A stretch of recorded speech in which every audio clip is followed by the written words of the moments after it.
அனைத்து பத்திரிகை ஊடக நண்பர்களுக்கும் வணக்கம்.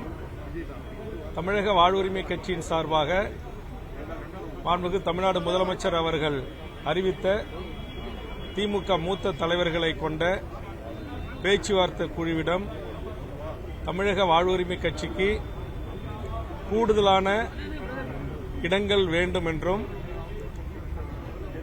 தமிழ் சமூகத்தின் மிக முக்கியமான பிரச்சினைகளை உள்ளடக்கிய கோரிக்கை மனுவையும் பேச்சுவார்த்தை குழுவிடம் கையளித்திருக்கிறோம்.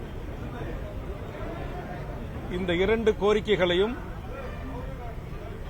திராவிட முன்னேற்றக் கழகம் பரிசீலனை செய்து எங்களுக்கு இந்த கோரிக்கைகளை நிறைவேற்றித் தர வேண்டும் என்கிற கோரிக்கையும், நடைபெற இருக்கிற சட்டமன்ற தேர்தலில் தமிழக வாழ்வுரிமை கட்சிக்கு கூடுதல் இடங்களை தாருங்கள் என்ற கோரிக்கையும் முன்வைத்திருக்கிறோம்.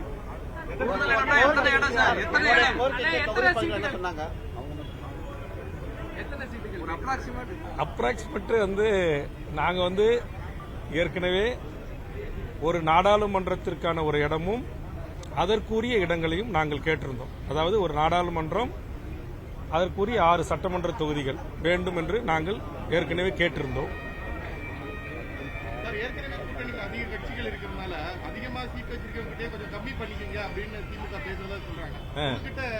என்கிட்ட அப்படி சொல்றதுக்கு வாய்ப்பு இல்லையே. எனக்கு ஏற்கனவே கொடுத்தது ஒரே இடம் தானே. அதனால என்கிட்ட அப்படி ஒரு கோரிக்கை எதுவும் வரப்பெறவில்லை. நான் கூடுதல் இடம் கேட்டிருக்கிறேன். அவர்கள் நாங்கள் உங்களுடைய கோரிக்கையை முதலமைச்சர் கவனத்திற்கு எடுத்து செல்கிறோம் என்று சொல்லியிருக்கிறார்கள். தமிழ் சமூகம் எதிர்நோக்கி இருக்கிற மிக முக்கியமான பிரச்சனைகளை குறித்து மாண்புமிகு முதலமைச்சர் அவர்கள் இந்த கோரிக்கைகளை எங்களுக்கு நிறைவேற்றி தர வேண்டும் என்று கோரிக்கையாக முன்வைத்திருக்கிறோம். அதாவது சாதிவாரி கணக்கெடுப்பு நடத்தி அனைத்து சமூகங்களுக்கும் கல்வி வேலைவாய்ப்பு உரிமையை உறுதி செய்ய வேண்டும். அதுபோன்று வன்னியர்களுக்கான 10.5% இடஒதுக்கீட்டை நிறைவேற்றுவதற்கான ஓய்வு பெற்ற நீதியரசர் குழுவை நியமித்தார்கள்.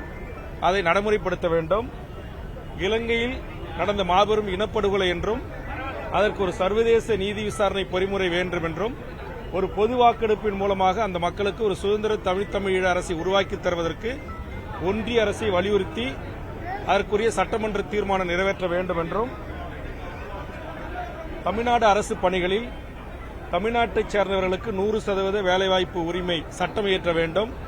தனியார் துறைகளில் 90% வேலைவாய்ப்பு உரிமை சட்டம் இருக்க வேண்டும். அதுபோன்று ஒன்றிய அரசினுடைய பதவிகள், மாநிலத்தில் இருக்கிற ஒன்றிய அரசு அலுவலகங்களில் 90% இந்திய முழுக்க இருக்கிற அந்தந்த மாநில மக்களுக்கே கிடைக்க வேண்டும் என்கிற ஒரு சட்டத்தை இந்தியாவிற்கு முன்மாதிரியாக ஏற்றி ஒன்றிய அரசுக்கு ஒரு அழுத்தம் கொடுக்க வேண்டும். அதுபோன்று அனைத்து கோவில்களும் குடமுழுக்கு தமிழில் நடத்தப்பட வேண்டும். அதே மாதிரி அர்ச்சனை மொழி அது தமிழ் மொழியாக இருக்கப்பட வேண்டும். அர்ச்சனை தமிழிலும் அர்ச்சனை செய்யப்பட வேண்டும் என்பதை தூக்கி எறிந்துவிட்டு கட்டாயம் தமிழ் அர்ச்சனை என்பதை உறுதிப்படுத்த வேண்டும். அதுபோன்று திருச்சி சிறப்பு முகாமில் இருக்கிற ஈழத் தமிழர்கள் அனைவரும் விடுதலை செய்யப்பட்டு அவர்கள் விரும்பும் நாடுகளுக்கு அனுப்பி வைக்க மாண்புமிகு தமிழ்நாடு முதலமைச்சர் அவர்கள் உரிய நடவடிக்கைகளை மேற்கொள்ள வேண்டும். அதுபோன்று தமிழ்நாட்டில் இருக்கிற எல்லா சுங்கச்சாவடிகளையும் இழுத்து மூட வேண்டும். அதற்கு மாண்புமிகு தமிழ்நாடு முதலமைச்சர் ஒன்றிய அரசுக்கு உரிய அழுத்தங்களை தர வேண்டும். அதுபோன்று 10 ஆண்டு காலத்திற்கு மேலாக சிறையில் வாடி வருகின்ற நீண்ட நாள் இஸ்லாமிய சிறைவாசிகள் உட்பட அனைவரும் விடுதலை செய்யப்பட வேண்டும். அதுபோன்று தமிழ்நாட்டிற்கு அதிகரித்து வருகின்ற வடமாநில தொழிலாளர்கள் கொலை, கொள்ளை, கற்பழிப்பு, கஞ்சா, போதை, ஹபீன் எந்த குற்றங்கள் நடந்தாலும் அதற்கு அவர்களும் ஒரு காரணமாக இருக்கிறார்கள், பெரும்பான்மை காரணமாக இருக்கிறார்கள். அதனால் அவர்கள் வருவதை வடகிழக்கு மாநிலமான அஸ்ஸாம், மிசோரம், நாகாலாந்து போன்ற மாநிலங்களில் இருப்பது போல ஸ்டேட் என்ட்ரி லைன் பர்மிட் முறை, இன்னர் பர்மிட் முறை என்கிற ஒரு முறைமைப்படுத்த வேண்டும். அதையெல்லாம் கண்காணித்து முறைமைப்படுத்த வேண்டும் என்கிற கோரிக்கைகளையும், அதுபோன்று அனைத்து டாஸ்மாக் கடைகளும் படிப்படியாக மூடப்பட்டு இங்கு மது இல்லாத ஒரு தமிழகத்தை உருவாக்க வேண்டும். இதையெல்லாம் மாண்புமிகு தமிழ்நாடு முதலமைச்சர் அவர்கள் தேர்தல் அறிக்கையில் வெளியிட்டு ஒட்டுமொத்த தமிழ் மக்களும் புலம்பெயர்ந்த வாழ்கின்ற ஈழத் தமிழர்களும் உலகத் தமிழர்களின் வாழ்வுரிமை சிக்கல்களை குறித்தும் நல்ல முடிவு எட்டப்பட வேண்டும் என்று முதலமைச்சருக்கு இந்த குழுவின் மூலமாக இந்த கடிதத்தை தமிழக வாழ்வுரிமை கட்சி அளித்திருக்கிறது. இந்த கூட்டணிக்கு நீங்க புதுசா வரல, ஏற்கனவே கடந்த 5 ஆண்டுகளா தொடர்ந்து இருந்தா இந்த கோரிக்கைகள் பல முறை நீங்க வச்சிருக்கீங்க. இந்த 5 வருஷம் நிறைவேற்றாத இனிமேல் நிறைவேற்ற நம்பிக்கை இருக்கா உங்களுக்கு? ஏற்கனவே 5 ஆண்டு காலம் உங்களுக்கு தெரியும், நீங்க கேட்டீங்க. நான் தொடர்ந்து சட்டமன்றத்தில் வலியுறுத்தி வந்திருக்கிறேன். பல கோரிக்கைகளை வலியுறுத்தியிருக்கிறேன். அதுல சில கோரிக்கைகளை நிறைவேற்றிருக்கிறாங்க. நம்ம முற்றுமுதலுமாக இந்த அரசு நிறைவேற்றவில்லைன்னு சொல்ல முடியாது. உங்களுக்கு அதிமுக ஆட்சியில் கொண்டு வரப்பட்ட, அதுவும் ஓபிஎஸ் முதலமைச்சராக இருக்கும்போது கொண்டு வரப்பட்ட இந்திய நாட்டைச் சேர்ந்த எவர் வேண்டுமானாலும் தமிழ்நாட்டில் வேலை பெறலாம் என்கிற நிலையை என்னுடைய முயற்சியால் தான் முதலமைச்சர் கவனத்திற்கு எடுத்து சென்று மாற்றியிருக்கிறேன். தற்போது தமிழ் வழியில் படித்தவர்களுக்கு அரசு வேலைவாய்ப்பில் முன்னுரிமை இல்லை என்று உயர்நீதிமன்றம் ஒரு தீர்ப்பு வழங்கியது. அதை மாற்றி அதற்கான பாதுகாப்பு சட்டத்தை கொண்டு வந்திருக்கிறேன். அதுபோன்று தமிழ்நாட்டின் முக்கிய தலைவர்களுக்கான மணிமண்டபம், சிலைகள் போன்ற எனது கோரிக்கைகள் ஏற்கப்பட்டிருக்கின்றன. தமிழ் சமூகத்திற்கு தொடர்ந்து நான் குரல் கொடுக்கிறேன். கடந்த 5 ஆண்டுகளில் பல கோரிக்கைகளை நிறைவேற்றியிருக்கிறேன். அடுத்த 5 ஆண்டுகளில் திமுக ஆட்சிக்கு வருகின்ற போது இது தமிழக வாழ்வுரிமை கட்சிக்கு பிரதான கோரிக்கைகள்.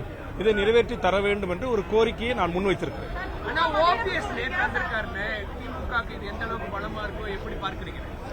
உங்களுக்கு தெரியும், தமிழ்நாட்டில் ஓபிஎஸ் மட்டுமா திமுக வந்திருக்கார். பல அரசியல் கட்சிகள், பல அமைப்புகள் இப்ப எனக்கு பின்னால் படையெடுத்து வந்து திமுகவை ஆதரிக்க தொடங்கியிருக்கிறார்கள். நன்றி. படிப்படியா நிறைவேற்றணும்னு சொல்லியிருக்கிறேன்.